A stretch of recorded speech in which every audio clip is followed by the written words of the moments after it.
My dear students, मैं सुरेश चंद्र सिंह आपका NPSC virtual classes में पुनः स्वागत करता हूं। हम लोग इंटरमीडिएट इंग्लिश कोर्स का second part A fellow tabular पढ़ रहे थे। हम लोगों ने अब तक 3 पैराग्राफ पढ़ लिया है। आज हम लोग उसके आगे के पैराग्राफ्स पढ़ेंगे। आइए, लास्ट टर्न पर हम लोगों ने ऑन दिस नाइट से and had a look at my neck तक हम लोगों ने पढ़ा था। आइए अगले पैराग्राफ में चलते हैं। आई फ्लिक्ड हिम ऑफ अगेन। लेखक महोदय कह रहे हैं, फ्लिक्ड मतलब होता है उड़ा देना, हिम मतलब उसे, उसे मतलब कौन, मच्छर से। अगेन, अगेन मतलब पुनः। तो लेखक महोदय कह रहे हैं कि मैंने उसे पुनः उड़ा दिया। He skipped away, took another jaunt round the compartment, returned and seated himself impudently on the back of my hand. Skid मतलब होता है भाग जाना या उछलना। अब ये मतलब दूर, टुक माने लेना है, अनदर माने अन्य, जॉन्ट मतलब है छोटी यात्रा, और कंपार्टमेंट माने डिब्बा। और आगे एक शब्द और है थोड़ा कठिन, वह है धृष्टतापूर्वक। तो लेखक महोदय कह रहे हैं कि वह दूर भाग गया। अर्थात लेखक महोदय ने जब उसे पुनः उड़ाया तो वह दूर भाग गया। स्किड माने भाग गया। Took another joint round the compartment, और उसने डिब्बे का एक या डिब्बे की एक छोटी यात्रा पुनः की। Returned and seated himself impudently on the back of my hand. वापस आया, अर्थात डिब्बे की एक छोटी यात्रा या लघु यात्रा करके वह वापस आया, और ध्यान दीजिए यहाँ पर on the back of my hand, और मेरे हाथ के पीछे धृष्टतापूर्वक बैठ गया। मेरे हाथ के पीछे धृष्टतापूर्वक बैठ गया। It is enough I sad. लेखक महोदय कह रहे हैं कि मैंने कहा अब बहुत हो चुका। Magnanimity has its limits. उदारता की एक सीमा होती है, या उदारता की भी एक सीमा होती है। फिर से ध्यान दीजिए। It is enough I sad, magnanimity has its limit. मैंने कहा अब बहुत हो चुका या बहुत हो चुका। Magnanimity has its limits. Magnanimity का मतलब होता है उदारता, और लिमिट्स मतलब सीमा। तो लेखक महोदय यहाँ पर कह रहे हैं कि उदारता की भी एक सीमा होती है, या उदारता की भी अपनी एक सीमा होती है। इट्स मतलब अपनी से है, उदारता की भी अपनी एक सीमा होती है। Twice you have been warned. तुम्हें, वार्न मतलब चेतावनी देना, 2 बार तुम्हें चेतावनी दी जा चुकी है। वार्न मतलब चेतावनी दी जा चुकी है। That I am someone in particular, कि समवन मतलब कोई, पार्टिकुलर मतलब विशिष्ट व्यक्ति, कि मैं एक विशिष्ट व्यक्ति हूँ। इसे ध्यान दीजिए, यहाँ पर कह रहे हैं कि 2 बार तुम्हें चेतावनी दी जा चुकी है कि मैं कोई विशिष्ट व्यक्ति हूँ, या मैं एक विशेष व्यक्ति हूँ। That my August person resents the tickling impertinence of strangers. इसमें कई कठिन शब्द हैं, इसको पहले समझ लेते हैं। कह रहे हैं ऑगस्ट पर्सन। ऑगस्ट पर्सन मतलब होता है, मतलब शाही होता है, पर्सन व्यक्ति होता है। यहाँ पर शाही व्यक्तित्व से मतलब है। रिसेंट्स का मतलब होता है क्रोधित होना, और टिकलिंग का मतलब होता है गुदगुदाने वाली। इम्पर्टनेंस मतलब होता है बदतमीजी, और स्ट्रेंजर्स मतलब होता है अनजाने लोग। तो लेखक महोदय यहाँ पर कह रहे हैं कि 2 बार तुम्हें चेतावनी दी जा चुकी है कि मैं एक विशिष्ट व्यक्ति हूँ, और आगे क्या कह रहे हैं कि मेरा शाही व्यक्तित्व, कि मेरा शाही व्यक्तित्व अनजाने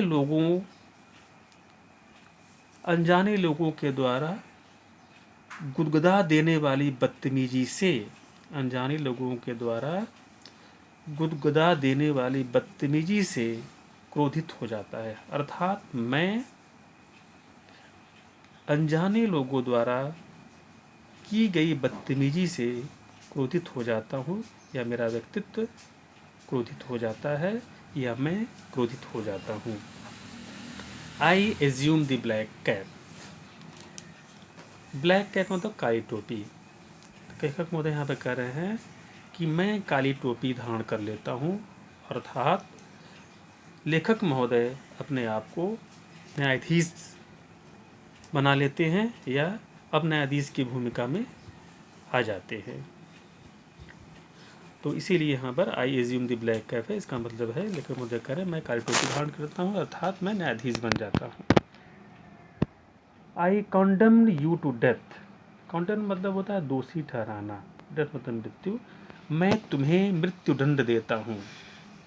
लेखक महोदय न्यायाधीश बन गए हैं, तो न्यायाधीश बनकर क्या फैसला सुनाते हैं, उसे दोषी ठहराते हुए उसे मृत्युदंड दे देते हैं। Justice demands it. जस्टिस मतलब न्याय होता है, डिमांड मतलब मांग, तो न्याय की यही मांग है। And the court awards it, और यह न्यायालय इसे प्रदान करता है, इसे मतलब मृत्युदंड प्रदान करता है। The counts against you are many. Counts मतलब होता है आरोप, अगेंस्ट मतलब विरुद्ध। तो लेखक महोदय कह रहे हैं मृत्युदंड दे दिया उस मच्छर को, और कह रहे हैं अब आरोप बता रहे हैं कि आरोप क्या क्या तुम्हारे ऊपर। तो वही कह रहे हैं तुम्हारे ऊपर या तुम्हारे विरुद्ध अनेक आरोप हैं, तुम्हारे विरुद्ध अनेक आरोप हैं। You are a vagrant. Vagrant मतलब होता है आवारा। अब आरोप गिना रहे हैं कौन कौन से आरोप हैं। यू आर ए वैग्रेंट, तुम आवारा हो, तुम एक आवारा हो। You are a public nuisance. Public मतलब होता है जनता, जनता के लिए, और नॉइसेंस का मतलब होता है मुसीबत।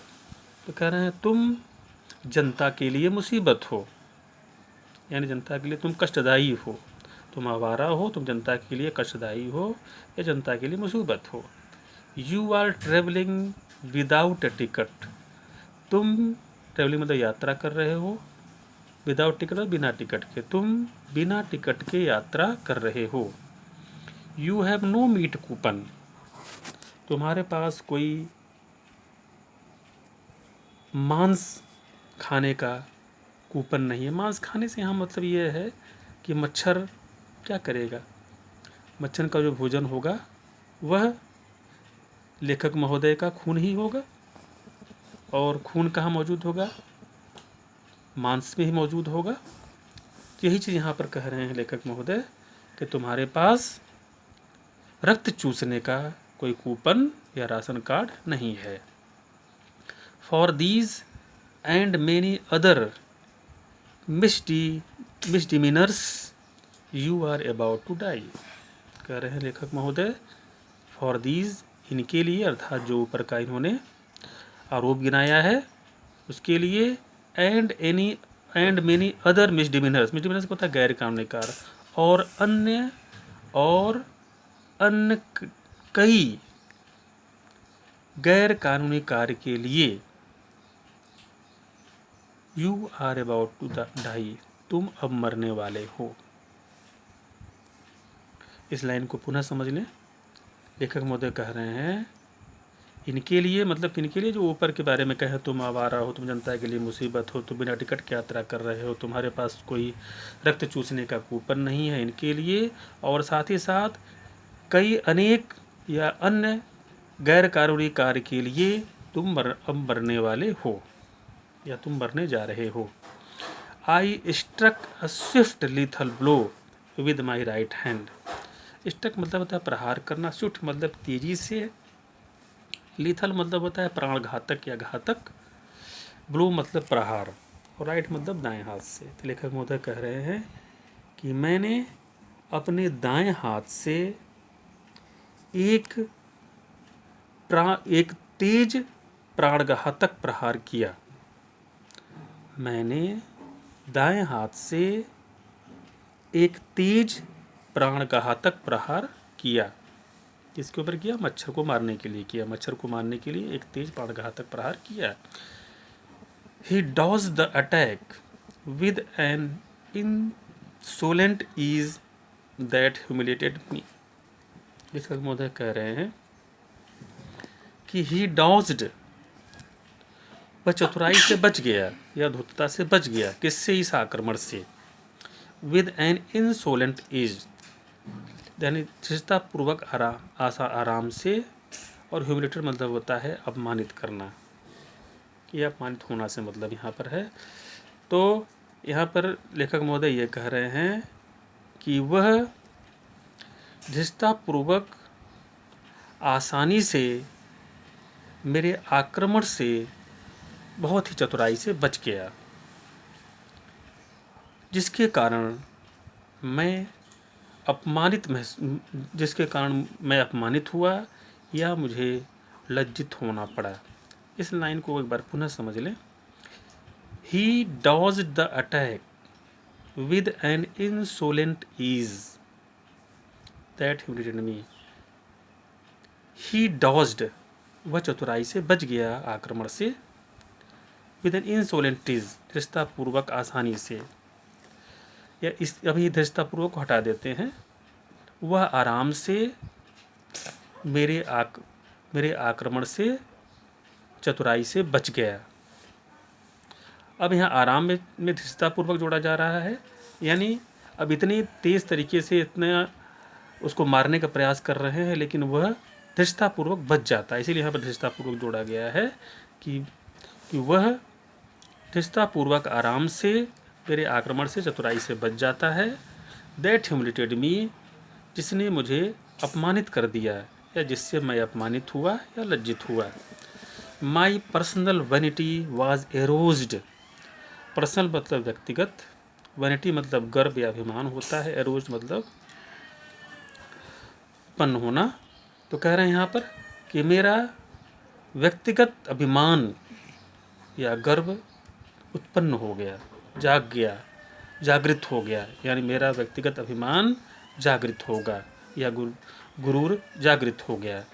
आई lunged at him with my hand with my paper. Lunge मतलब होता है फुर्ती से झपट्टा मारना। तो अब क्या है, वो बच गया है और बच करके भाग गया है। तो अब क्या कह रहे हैं लेखक महोदय, उसको मारना चाहते हैं। वो आगे कह रहे हैं, मैं फुर्ती से अपने हाथ से और पेपर से उसके ऊपर झपटा। ठीक है, मैं अपने हाथ से और अपने पेपर से उसके ऊपर फुर्ती से झपटा मारने के लिए। आई जम्प्ड ऑन द सीट। मैं कहाँ कूद गया? कह रहे मैं कूद कर सीट पर चढ़ गया। And pursued him round the lamp. Purse मतलब पीछा करना, यानी अब उसका पीछा कर रहे हैं, मारने के लिए बिल्कुल उतावले हो गए हैं, मारने के लिए बिल्कुल उन्होंने दृढ़ निश्चय कर लिया कि मैं तुमको मारूंगा। इसलिए पहले पेपर से मारा, हाथ से मारा, लेकिन वो नहीं मरा। और अब क्या है, मारने के लिए वो सीट पर चढ़ गए और लैम्प के चारों तरफ फड़फड़ा रहा था। तो लैम्प के चारों तरफ भी जब फड़फड़ा रहा था, उस दौरान भी इन्होंने पीछा किया उसको मारने का। I adopted tactics of feline cunning. Tactics मतलब होता है चाले या चतुर चाले। फेलिन कनिंग का मतलब होता है बिल्ली की सी चालाकी या बिल्ली की तरह की चालाकी। तो लेखक की महोदय यहाँ पर कह रहे हैं कि मैंने बिल्ली की तरह की चालाकी वाली चतुर चालें अपनाई। वेटिंग टिल ही हैड एलाइटेड, इंतज़ार उसके नीचे उतरने का इंतज़ार किया, क्योंकि ऊपर चढ़कर मार तो पाए नहीं और ऊपर चला गया वो। तो वही कह रहे हैं कि मैंने उसके नीचे उतरने का इंतज़ार किया। Approaching with a horrible stealthiness, striking with a sudden and terrible swiftness. Approaching मतलब समीप जाना, with a horrible stealthiness. Horrible मतलब होता है भयानक, स्टिल्थीनेस होता है चुपके से या चोरी से। जैसे आप जानते होंगे कि बिल्ली जो होती है अपने शिकार के पास धीरे धीरे बहुत ही चुपके के साथ जाती है, फिर अचानक झपट्टा मार देती है और उसका शिकार कर लेती है। ठीक वही लेखक महोदय ने कहा कि मैंने क्या किया कि बिल्ली की जो चालाकी वाली चतुर चालें होती हैं उसको मैंने अडॉप्ट कर लिया, उसे स्वीकार कर लिया, उसे मैंने अपनाया और उसके नीचे उतरने का इंतज़ार किया।